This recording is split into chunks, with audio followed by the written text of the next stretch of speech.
Coming up on today's show, part 1 of the Phantom build. Yep, we made a start on the new Academy 148 F4B kit. Looking great from where I can see it right now. We're adding the zoom set to it, so we'll be looking how we're getting on with that. Stefan Carlson's really coming to the end of his build. He's doing the Bismarck, the giant 1/200 scale. We've started doing this one as a photo build on the main site, so if you haven't seen it, if you're not a member, perhaps you are, you might want to have a look at this one. We're putting it up in various parts, so we'll be looking at that. We've got news from around the web. Been away from a week, missed a couple of things, so we'll be catching up on those.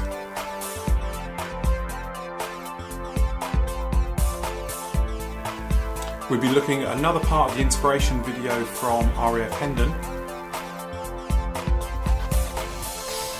plus all the news and gossip from the forum.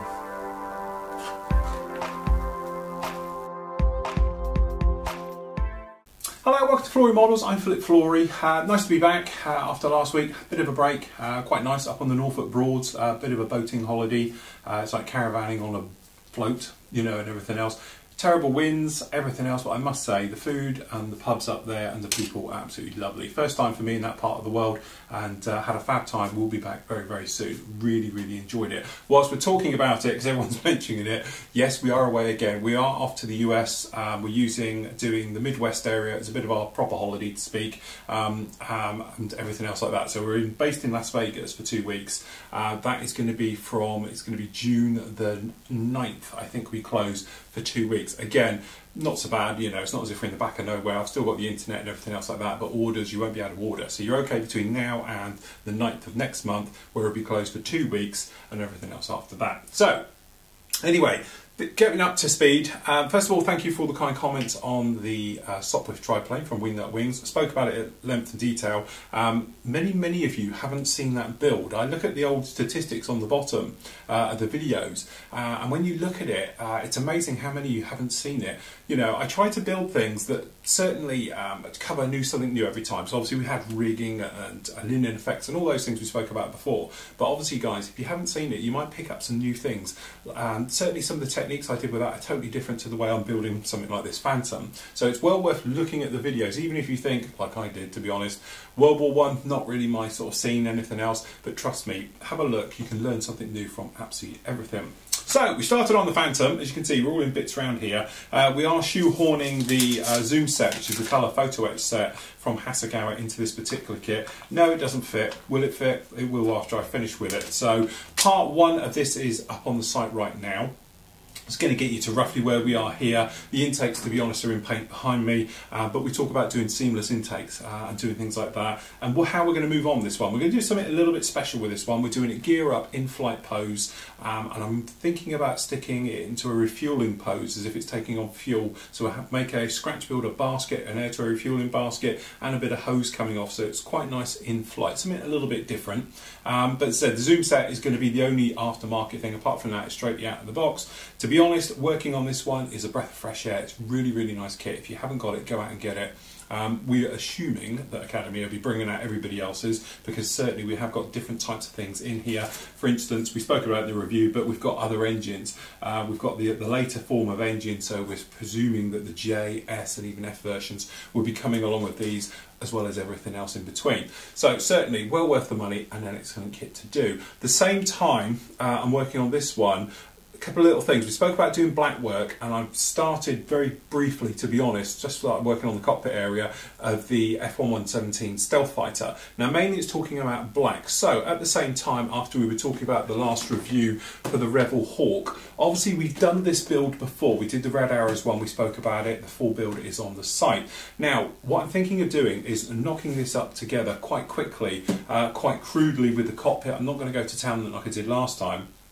I'm actually going to be then showing you how to do gloss work in black. So talk about making a rod for my own back here. But what I'm going to do is quickly whip this together within a few evenings off camera, and then we'll talk about, get it into primer and talk about doing gloss work, because obviously the F117, that's going to be using many shades of grey, 50 probably, but certainly we're going to be using lots of shades of greys to work with the black to give it that type of dead, flat, rough texture. Okay, now the thing is, something like you're doing this work here on the Hawk, gloss black, totally different ball game. We're going to be talking using polishing sponges and micro fillers and things like that to give us a genuinely gloss black finish to the actual aircraft itself. And then we can talk about how we're going to weather it, obviously for panel lines, things like that, and everything else. So that won't be a full build, it's just going to be showing about black. So in a few weeks time, when it sort of comes together, and I'm hoping to push these through before I go away, that we'll have it all done, and we'll have a good section then on the site about painting black from dead flat rubbery type of finishes like stealth aircraft have, right the way up to gloss showbird finishes, certainly like that Hawk has got. Whilst we do speak about it, it's been brought up many times now.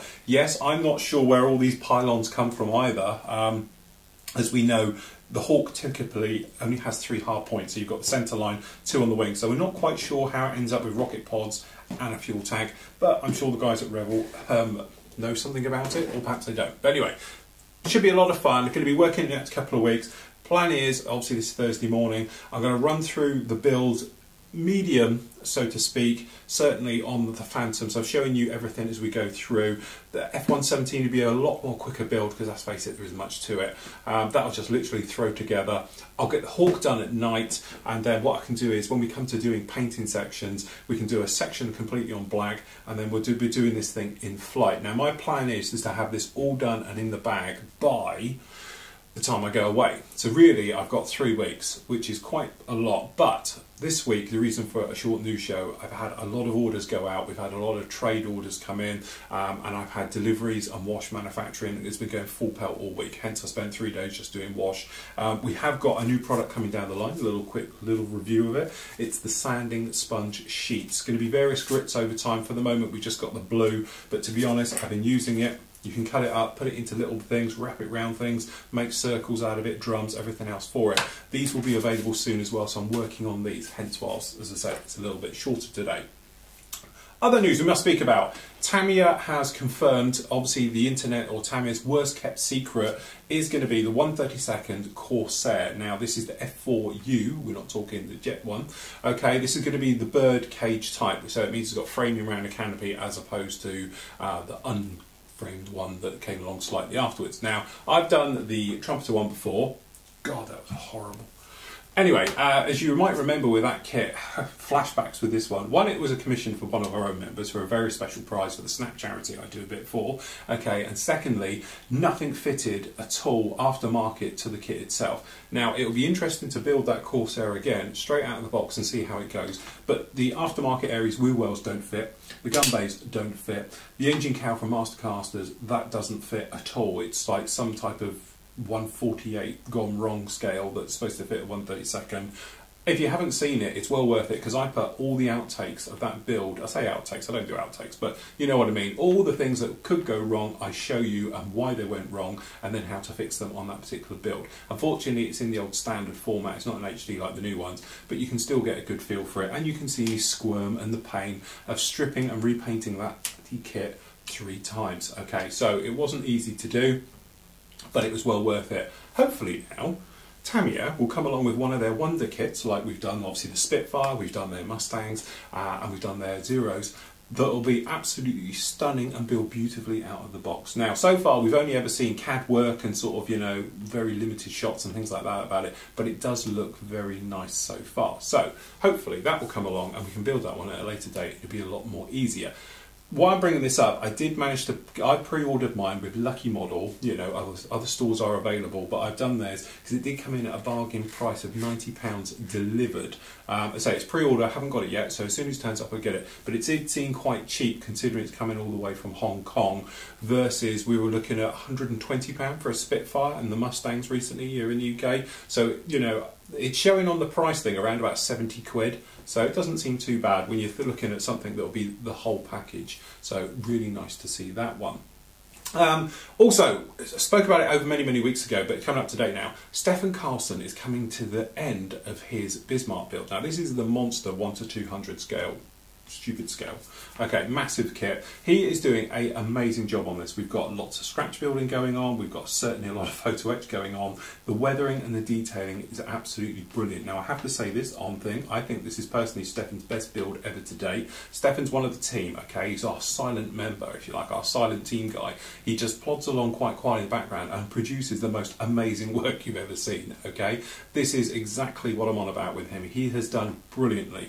Beautiful photographs. I know a lot of you spotted this on Facebook when I put it up earlier in the week and were like, wow, that's brilliant. I'm going to put lots of more photos up there, but the full build is, I'm going to do it. He's done it in parts as he's gone along, so you've got like parts 1, 2, 3. What I'm going to do now over the next weeks is put up parts 1, 2, 3, 4 and work your way through, and then hopefully, no pressure mate, but you'll be finished by the time we catch up with you of the build. Because at the moment, he's about, I suppose, about 2/3 of the way through. But it's absolutely fantastic. And as you can see here on these pictures, you know, it's amazing detail. Some of the scratch building and photo etch work is unbelievably small. Okay, although we're talking big scale, we're still talking 1 to 200, and he's making itty bitty stuff. But he's showing you at detail how to do weathering on small scales. It's all very well me talking about, oh, and here's one I built earlier, and it's 1/32 scale. Weathering on that scale sometimes is quite easy because it's not that far off the real thing. But when you're doing it on micro scale or something like that, then I think that's amazing. Anything under what I call 1 to 100 is micro scale to me, because I probably won't go near it, but he's doing an absolutely beautiful job. So we'll catch up with that one, and any questions, guys, you can talk to our Stefan in the forum. He's got it quite near the bottom. We sort of set it up as a buddy build, but I think everybody bottled out and hasn't joined in with this one. Can't blame you, because I've got the kit as well and I haven't touched it either. But my particular one, I'm going to be starting when I get back off of holiday of the Iwo Jima. I had a little something, I'll talk about it when we get a bit closer, has turned up for it now, so obviously we'd be pushing on with that one. Into the forum as well, group builds and things like that. Thanks for all the kind comments on the Whirlybird Stig. That was our Lawrence Clark, who's just come back from Sweden on exercise. Welcome home, Larry. Nice to have you back, mate. There is winners and things like that for this one, but Lawrence has put up some beautiful prizes from his squadron, and we'll talk about those in next week's show, because he's a little bit knackered out, bless him, at the moment, and I only caught up with him this morning. So, what I've got for you now is some more footage from the beautiful museum, RAF Hendon.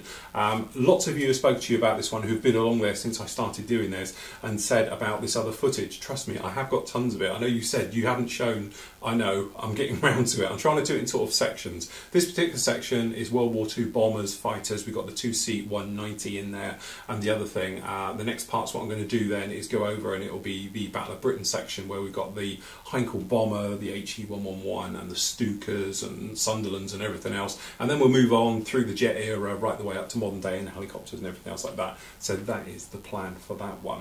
So that's about it for this week. Sorry it's a bit of a short one, but I have been chasing my tail like a madman all week, trying to keep up with everything and getting your orders out that sort of piled up last week and everything else like that. Trust me, I'm away this weekend, got a birthday bash, but next week I am at this bench 5 days that week, completely pushing on with these. I want to get both of these built, the F-117, I want the Hawk and the Phantom all built in 1 week. So, as you can see, we're down here in this stage here. I don't know why I'm doing this, because it's going to be massive pressure. The Hawk kit is unstarted, is in here, and the F-117, to be honest, all I've done is got the cockpit, the wheel wells and bomb bay out so far. So, join me next week to hopefully see some more together. Then the week after we can get in the paint bay and start them getting together and everything else like that. So guys, nice to be back. I'm catching up with the forum. I'll be on there tomorrow and have a good look around and answer a lot of your questions and everything else in the forum. Until next week, everybody, happy modelling and take care.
street.